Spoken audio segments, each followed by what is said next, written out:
Let me see if I can do these. All right, I think I've done basically every single quiz that anybody has ever made. Wait, I didn't do the Burning Crusade one? There's no way I didn't do the Burning Crusade one. There's no way. Yeah, I remember very clearly that I did that. You did? Oh, the Jordan Peterson, right. Okay, yeah, let me look at that. I'll just actually go over here. All right, Jordan Peterson Warcraft. World of Warcraft. Okay, what is this here?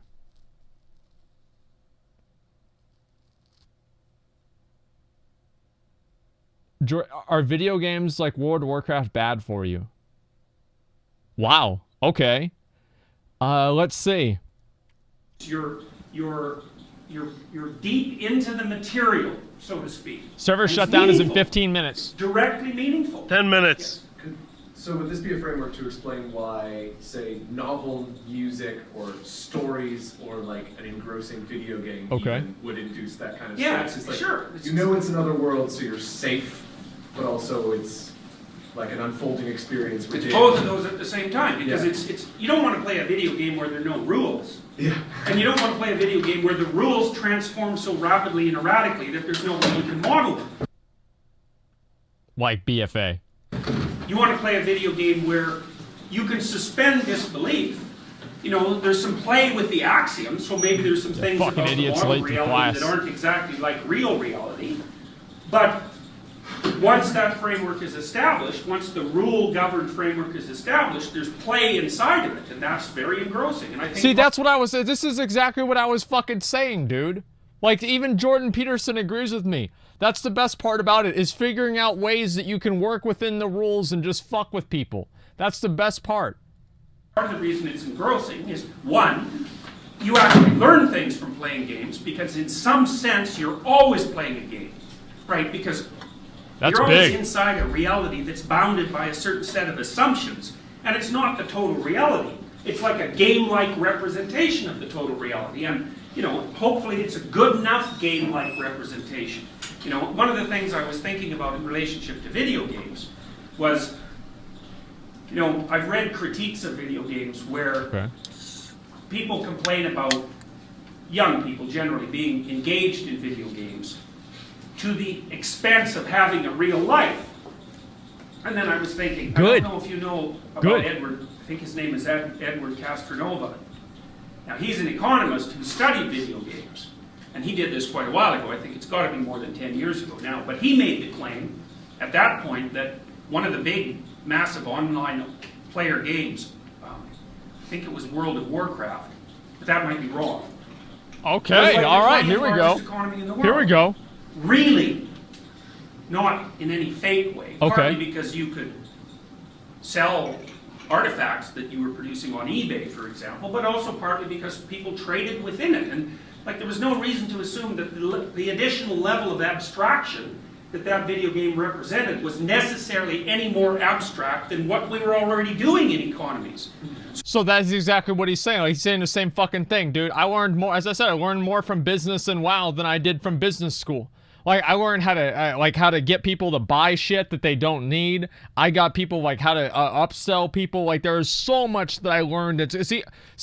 Whenever I'm saying this, right, everybody just thinks that I'm some kind of a fucking stupid jackass. But now Jordan Peterson's saying the same fucking thing because an economist said the same fucking thing, dude. Like, this is exactly how it works, man. Like, it's not how to scam people. I mean, like, it's part of it, right? I mean, there's always, want to teach you how to scam? It does. It does. So then you could ask yourself, for example, think about this. Is it more real to lead a band of adventurers through a complex mythological reality in an online game, or to work at McDonald's? Now you'd say, well, to work at McDonald's because that's real, but let's think about that for a minute. So exactly why is it real? Okay. I mean, first of all,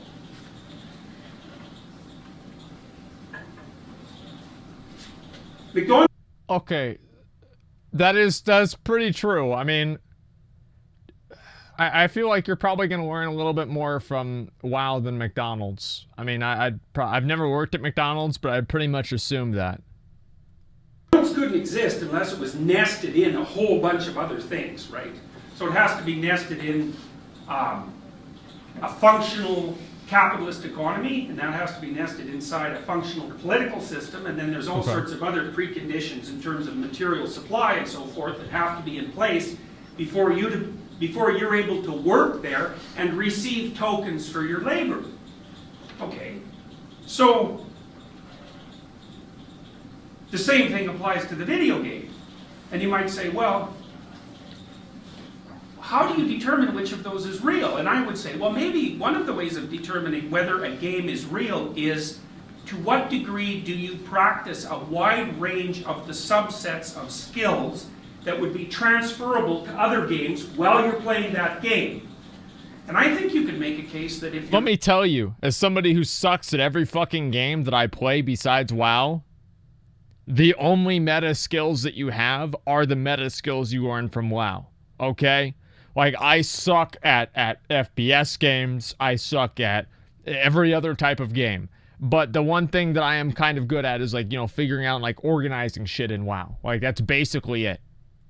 Playing a very gaming philosophy, exactly. That the activities that you're engaging in, which involve leadership and cooperation and communication and problem solving, are actually a more comprehensive subset of the skills that you would have to develop to work in the world as a complex place than what you would pick up at McDonald's. Now, you know, obviously you can argue about that, but it's not self-evident. Okay. So, and I think that's Horus, that noticing, that's the eye. It's not thinking, because it's not the framing process. It's something outside of that. It's something that's watching. And I think if you notice, you'll see, if you go through your week, you'll notice, because you have to sort of stand outside yourself and think, aha, Horus, yeah, what is this Horus? What is Horus? Yeah, it's the Egyptian god, but what is he the god of? Slamming pussy. I was really into that. I was pulled right inside it, and then you see phenomena that occur along with that, which Csikszentmihalyi has detailed reasonably in his work on flow. You don't notice the passing of time. You're not self-conscious, and the activity is sustaining. You experience it as sustaining, even though it might be difficult. You know, so it's not a matter of just taking the easy way out and doing something fun. It's not that at all. Though it can be that. It's often you feel that way when you're doing something that's exceptionally challenging and difficult. And usually I think it's those things that are, they're real in relationship to your goal hierarchy. You know, so they're moving you forward in the way that you've determined that moving forward is appropriate, insofar as you've sorted that out. So, you know, A implies B, and B implies C, and C implies D, and so forth. And you've sorted that all out. You know, so maybe you're working on an essay in a class that you find meaningful because you want to derive something useful from your education so that you're a good citizen, so that you can live a proper life. You know? No, I just don't want to have my dad get mad because I failed another class. Like, let's settle down, Jordan. Nobody gives a shit about that, all right? I just don't want to get my dad get mad at me. Meaning of all those things makes the local activity quite richly meaningful because it's properly contextualized. But then there's the other element, which is when you're pushing yourself beyond that, not only do you experience the meaning of what you're doing in relationship to your goal hierarchy, you also transcend the goal hierarchy at the same time, so that while you're working towards realizing it, you're also working towards transforming it and improving it, all at the same time. And I think that you're set up to experience that as the highest form of being. And then there's a corollary to that, which is, maybe if you spent the bulk of your time doing that, you know, so you got practiced at playing video games all day. Well, maybe I don't know, you could figure it out for yourself. But my suspicions are that for many of you, that's probably 5% of your weekly life. Maybe I'm wrong about that, because it's been a long time since I was your age. I can't remember what it was like, really. It's like 35% but I do know, you know, playing when video I survey games. Undergraduates, and I ask them how much time they waste, you know, they're telling me, generally speaking, it's 4 to 6 hours a day. And I actually think it's probably more than that. And yeah, 4 to 6 hours a day, because, like, I don't do anything. Like, I stream, and, like, what do I really do besides streaming?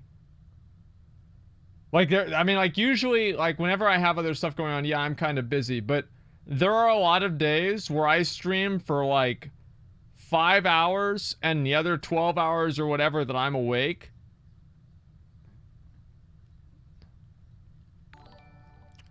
I don't even know what happens. Like, sometimes I'll just, like, be sitting here, and it'll be midnight. I don't even know how that happens. Hellway, thank you very much for the 20 gifted community subs, man. I appreciate that. Thank you, Hellway. Thank you so much, man. I appreciate it. So that's time not spent in this particular state of mind, you know. Okay. And it's wasted time. Well, you even recognize it as wasted time because when someone asks you if it's wasted time, you say yes. And it's like, that's about right. Wasted. If it's wasted and you know it, you're obviously comparing that to some other sort of time that isn't wasted. Right, that you regard as valuable and meaningful and logically that is correct. In, even though it might be difficult and require discipline and all those sorts of things.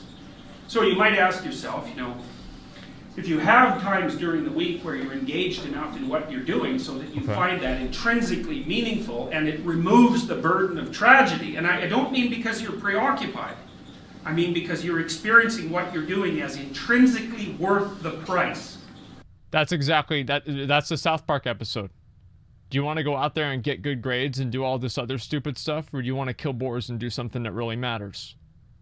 Like, this guy knows what it is. See, this is exactly what it is. This is the psychology of the games. It's the exact same fucking thing. That's a different thing. You might think, okay, well, what if you were in that state of mind 80% of the time? Yep. Or 85% of the time, or 90% of the time? You know, and that requires a tremendous amount of discipline and organization and clarity of purpose, and it also requires a tremendous amount of truth. Because the enemy of setting yourself up so that you can do that is untruth. Because what happens is, to the degree that you engage in untruth, you contaminate your frames fundamentally, and then you're in real trouble. Because people that think video games are real life properly if your frames are contaminated, and they're contaminated to the degree that you build them out of nonsense and delusion. Yeah, that's basically like whenever people think that the video games are real. Lobster race confirmed. Yeah, there it is. They just assume my MMO. I mean, here's the thing, right? Is that, like, yeah, I would say it's also in room. I mean, who cares, right? I mean, it doesn't matter. I mean, like, we're just listening to what he says. It doesn't matter who's listening or how many people are there. I mean, it doesn't matter. I mean, like, here's the thing. I think what he's basically saying is that video games simulate real life in a way that makes certain skills transferable. I think that's absolutely true. I mean, there's plenty of things that people learn in video games that they're able to use and apply in real life. Like, an example of this is dealing with people that you don't like. So how many times have you ever been in a raiding guild and the raid leader or somebody else in the guild is somebody that you fucking hate? Like, you don't like them at all, and you're like, man, I just wish this person would die. I don't want to talk to them. I don't want to think about them or anything. But you still log on, and you still deal with it, right? And there's nothing, it doesn't matter, like, what the problem is or anything like that. You still deal with it. And I think that's really what the difference is. And that's something that you can learn in WoW, and it's something that's going to be meaningful even after that. You know what I mean?